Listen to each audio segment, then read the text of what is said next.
This great nation of ours is at war with itself. Forces of order and virtue battling extreme evil. We will take back this country from the corrupt weaklings. We will succeed. Welcome to DC FanDome. My name is Laura Prudham from IGN.com, and you're watching the Pennyworth panel. Joining me today are the stars of Pennyworth, Jack Bannon, Ben Aldridge, Paloma Faith, and Emma Pates, along with executive producer and creator Bruno Heller, and executive producer and director Danny Cannon. Welcome, everyone. So season 1 wrapped up back in September, which now seems like 100 years ago. But I want to start by looking back at kind of the genesis of the show and some of the biggest moments from the first season. So I guess, Bruno, we'll kick off with you. Coming off Gotham, what made you decide you wanted to tackle Alfred's story? What was the kind of key fascination with that character? The key thing there was that you've got this character who is central to the Batman Gotham mythology, literally one of the most famous characters in the world, Alfred, but no one really knew anything about his backstory. He's kind of a man on his own, a man to himself. So when you have a character like that has this very vivid present, it just seemed natural to want to know, or put another way, how does an SAS soldier, a highly decorated, militant, violent guy like that, become a butler? Danny, as the director of the first 2 episodes and the finale, we should note, you got to kind of establish the look and the tone of the series. So can you tell us a little bit about how you and Bruno kind of found the right vibe and the right aesthetic for it? Being a DC property, you have this freedom to work within fantasy and realities. And as long as we kept our feet on the ground and everybody could relate to what they're watching and remember what they were watching, like Bruno said in the script, you can go 13 degrees different. That opened us up and gave us a freedom to be a bit more creative with the world that Alfred would inhabit. Jack, since the show is obviously a prequel to other portrayals of Alfred that we've seen, I read that you guys kind of try not to lean too heavily on the comics or kind of other portrayals that had come before because they were actually coming after, beyond kind of a slight wink maybe to Michael Caine. So was there a certain point in season 1 where you really felt that the character was your own, where you realized, I've got him? But I think it was later on in the body of the series, probably somewhere in episodes 2, 3, that I really started to find his rhythm, I felt. And it got to the stage where, Bruno's writing so good that I was able, coupled with my greater understanding of the character as it went on, I think I was almost able to kind of not learn my lines and kind of guess what he might say. And that for me was... Is that what you call it? Because I'm lazy, was quite a breakthrough, yeah. So that was good. He's being modest because actually when he walked into the table read, up until the table read, he was Jack Bannon. He walked into the table read and it was uncanny. He suddenly had the cool authority of the classic Alfred character. And I saw Jack in a suit and I opened the stage doors and I said, Jack, do the walk, because we got a silhouette shot of Jack walking just towards camera, and something clicked for me then, and that walk actually made it into the title design. I was going to say the title sequence is so beautiful and sets the scene so well for the tone of the show.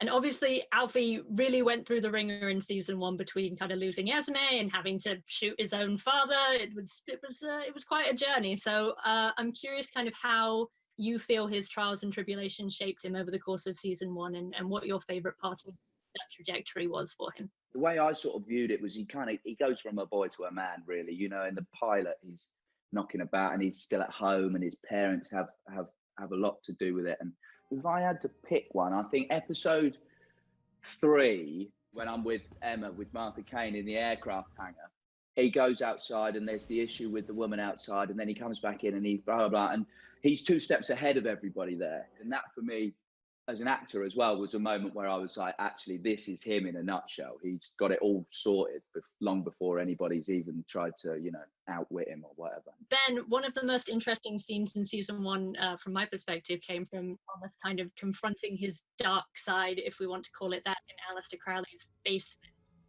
So I'm how you kind of approach that scene, and whether you feel like there are any lingering repercussions from that brush with the devil, perhaps? I'm still very angry about it. Yeah.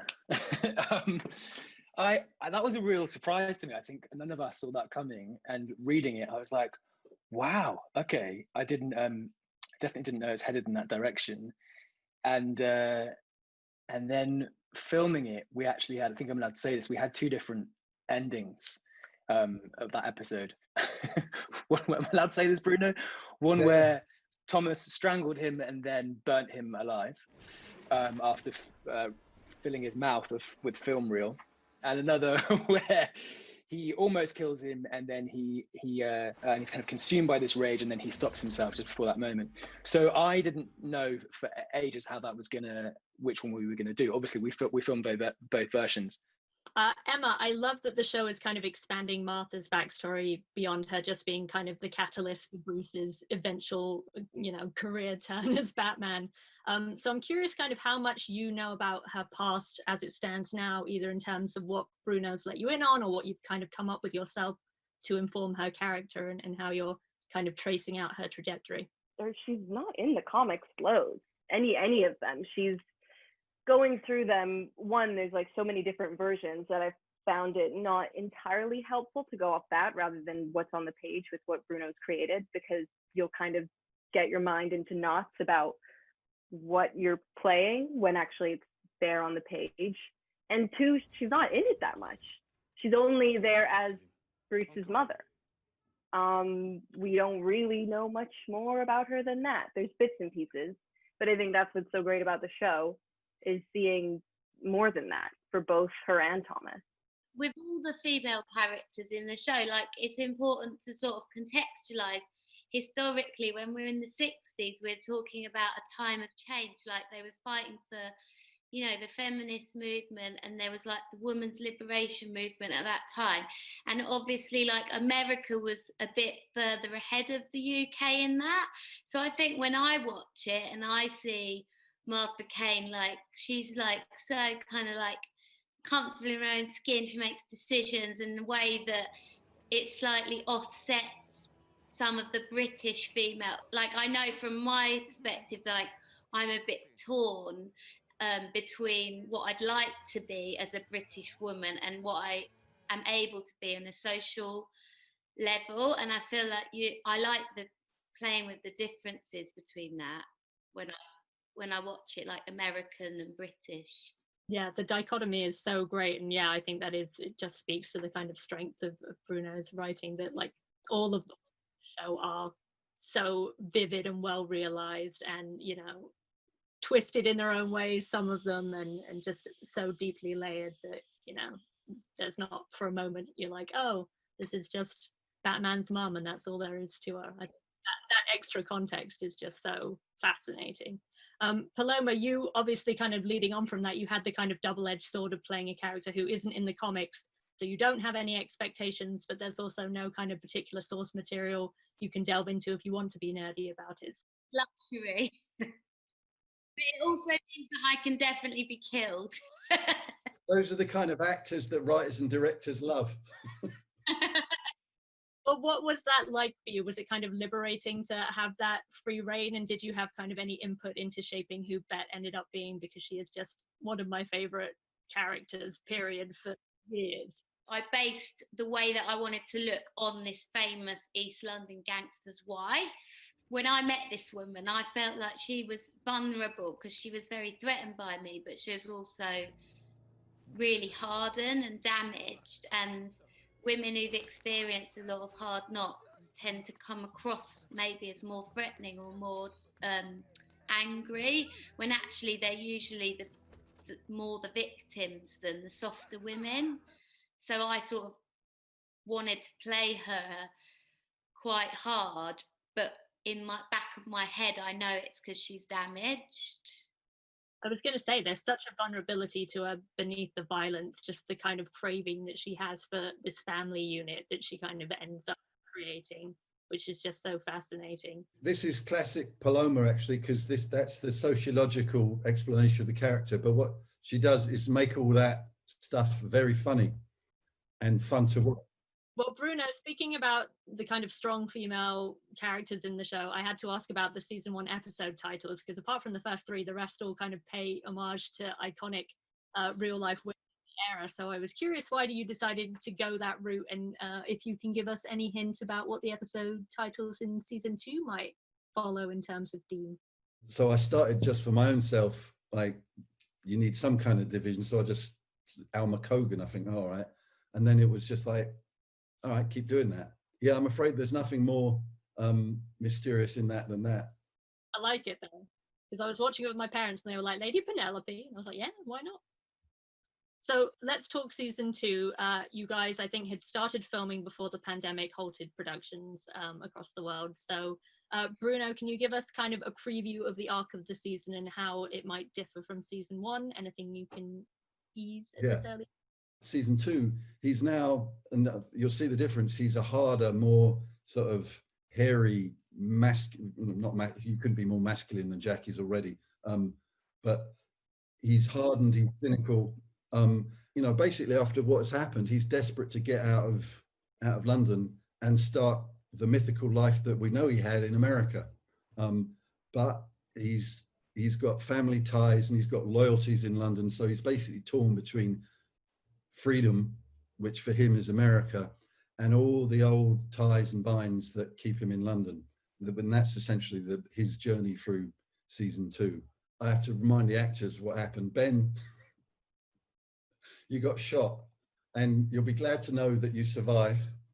Right. He goes back to America for the year to recuperate, and he starts moving up in the CIA. He comes back to London as the CIA station chief, and Martha has been there the whole time, and her transformation has probably been the largest of any of these characters, because she has gone full on into the Civil War, and being Batman's mum, she sort of found herself in the conflict. She's like a sort of she's a cross between Lady Penelope and Che Guevara, really. I made that up just now, so don't hold me to that as future reference. Should I give you the big Easter egg for the season for these two that they don't know about yet? Please. This season, Martha gets pregnant.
to life. Could you tell me a little bit about the process behind? Know about yet? Please. This season, Martha gets pregnant. Ooh, like it. Well, I want to pivot to fan questions because we've got some questions submitted from fans around the world. So I want to get to those. And advance if I muck up anyone's name. Diogo Oliveira from Brazil asks, what is the possibility we will get to see more Batman-related or DC characters in the show in season 2? Bruno, do you want to field that one? Yeah, and I guess I can say that there's little bits of there's Batman stuff that is coming in that I don't want to talk about because that stuff is best left as a surprise, and those who get it and those who don't. But the big Batman mythology character that is coming that we're going to meet this season is Lucius Fox. Love that. Nate from Canada asks, was the choice to make Martha a spy taken from a comic book, or was it an original decision? Everything I do in my life is taken from a comic book. I just don't know it. No, it was an original decision because, as Emma said earlier, Martha is very underserved in the comic books. One of the joys of that character is being able to create, a whole person from whole cloth, and essentially the character is. Emma is now the iconic Martha Wayne, and she's creating that character for us. Franco from Chile asks, based on Alfred's experience and knowledge, if he wanted to, could he be a villain capable of defeating Batman physically and mentally? Yes. Definitely. Yeah, of course he could. He's taught Batman everything he knows, so he can quite easily gain the upper hand and defeat Batman if he wanted to.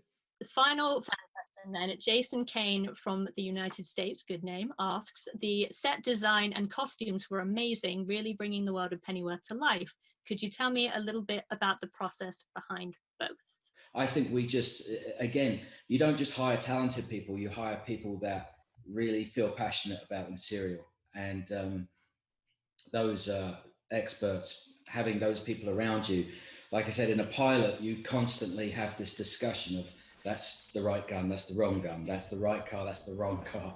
And you build this palette that you use from that point onwards, very much like actors finding their character. Your production designer finds his world, your costume designer finds their world.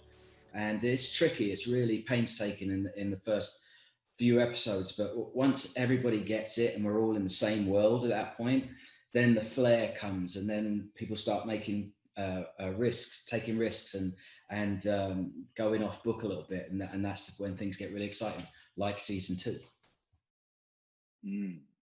I have to say as well, from my point of view, not speaking on behalf of all the actors, the pilot and the camera tests and the watching the other departments find their the costume and the look of it all was very helpful for us as well. And I think the final piece of the puzzle almost was stepping onto the sets, and what Bruno had written down was so perfectly realized physically, that for me, stepping onto the sets and going, oh, actually I really get where this is pitched now, that was very useful. Yeah. Thank you to all the fans for sending those in. Great questions. We're going to wrap things up with a rapid fire question round that we're calling, wait for it, Penny for your thoughts. So we want you guys to just, I know, hold your applause, really good. So good. So we just want you to answer with the first thing that pops into your head, go kind of down the line in order to just kind of keep it quick. So we'll start with Jack. If you had a superpower, what would it be? Flying. Telekinesis.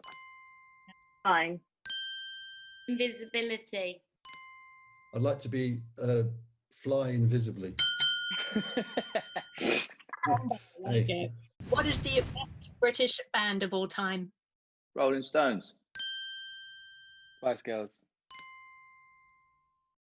The Slits. Rolling Stones. The Who. Status Quo. I want to change mine to Pink Floyd. This is supposed to be rapid fire. Guys, Sorry, I'm sticking to Spice Girls. what is your go-to karaoke song, Jack? We've all been to karaoke together. What did we sing? We went to karaoke twice in LA. You didn't sing anything, Jack. You ran away and you stood on the street. Hey, come on. I said I don't do karaoke, and then I had to have the mic torn out of my hand, I think. We sang a fair bit. I didn't sing this, but I'm quite good at Snoop Dogg Drop It Like It's Hot. It's probably some Alanis Morissette. White Rabbit by Jefferson Airplane. And there's a lot of pictures of me doing it, and I look like the angriest karaokeer in the land. I don't think I really got the vibe of the song. I was just sort of screaming it at my grandma. It wasn't very good. I Will Always Love You, Whitney Houston. It's really not fair going karaoke with Paloma, by the way. No. Just say No. I enjoy myself. Jackie by Scott Walker. There's a very short list of songs you can do. It's either Sweet Caroline or Folsom Prison Blues or My Way. Final question then. Describe Pennyworth season 2 in one word. Non-existent at the minute. Sexier. Dynamic. I would say war. That's unfortunately all we have time for, so I want to thank the cast and producers of Pennyworth so much for taking the time to talk, and thank all of you at home for watching.